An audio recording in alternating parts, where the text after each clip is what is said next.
Om Shanti. Today is your 95th day of your meditative, beautiful blessing. A blessing which reminds us of all the powers which we receive through the mantra of Man Mana Bhava. This mantra means something which is very, very important. It has been mentioned in Bhagavad Gita also. And Man Mana Bhav means that you have to remind your mind to remember the Godfather or the Bhagavan. So Man Mana, make your mind your own. That means I, the soul, have to find the control over my mind and make my mind be focused on God the Father. So this mantra has been given by God the Father in Bhagavad Gita, and now we remember that if I don't consider myself to be a soul, to remember God the Father is going to be very difficult for me to attain any attainments which I am supposed to attain. Not the physical attainments, but the incorporeal, the supreme soul giving me all the attainments, and those attainments have got nothing to do with this worldly area of life. It is all to do with my sixth sense, me being able to understand that I will have to reduce my wants and desires in my life so as to understand other souls. And that is one of the greatest achievement when our relationships become sweeter and powerful, when we understand the feelings of other people. And that's what is one of the attainments of Man Mana Bhav or Raja Yoga. So let's understand what Baba says in this blessing. What is the attainment?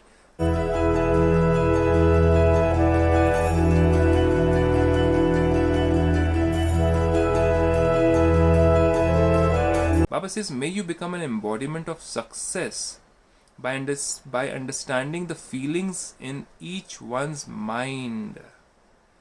Each one's mind, to understand the feeling in each one's mind. It's just that in family members also we sometimes don't understand each other's feelings. We generally say, I am a mother so I can understand a child's feeling. My child, I understand him or her because I have given birth to that child. But God says this is not just about just a mother and child relationship or a father and child relationship. This has got to do with all the children, all my children. Your relationship with the whole world has to become sweeter. And that can only happen once you consider yourself to be a soul and you are in continuous remembrance of Paramatma or God the Father. Now the only thing which comes in between I, the soul, and the remembrance of God is this body consciousness, knowing and understanding the knowledge of the body and bodily attainments and desires and wants. When these reduce, automatically my inner power increases. When I consider myself to be a soul, a spark, a light, and I consider God also to be a soul, a spark, a light, an incorporeal being who doesn't have a body, who doesn't take birth through any physical medium.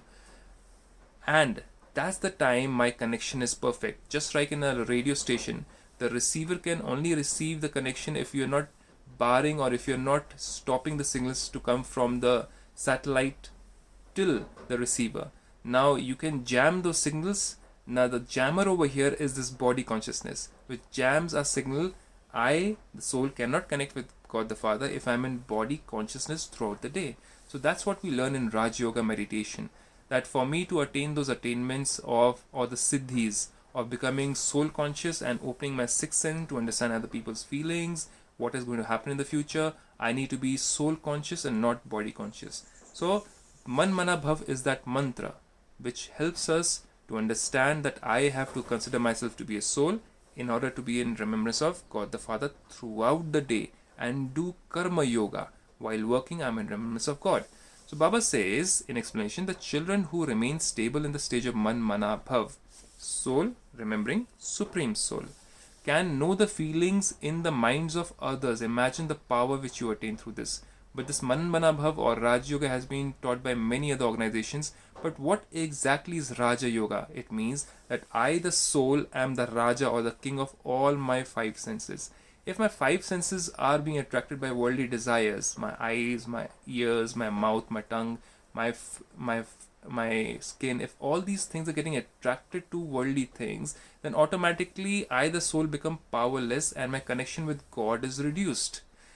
That doesn't mean that you become a sannyasi and you leave everything of the world. It means that being in your own family, you remain pure inside out. Inside means soul, outside means bodily, physically, and in your karmas. and you remain pure, and only with that purity are you able to connect with God and realize the truth. That is Raja Yoga. Yoga means not the physical postures. Yoga has got 8 different forms, in which we are talking about the form of Jnana Yoga. That means I, the soul, get the knowledge of who I am as a soul, what is a soul, how many births I have taken, which is not mentioned in any of the Shastras in the world. I can get to know how many births I have taken only through God the Father, which all forms I have taken the birth, and when I consider myself to be a soul, only then can I get connected to Supreme Soul. So that is the Raja Yoga, and I then get in control of all my senses, and my sixth sense becomes more powerful than my 5 senses. Think about it. So Baba says, no matter what their words are, continue to practice understanding what their feelings and intentions are. That can only happen once we have lesser physical desires and more spiritual desires of connecting to God.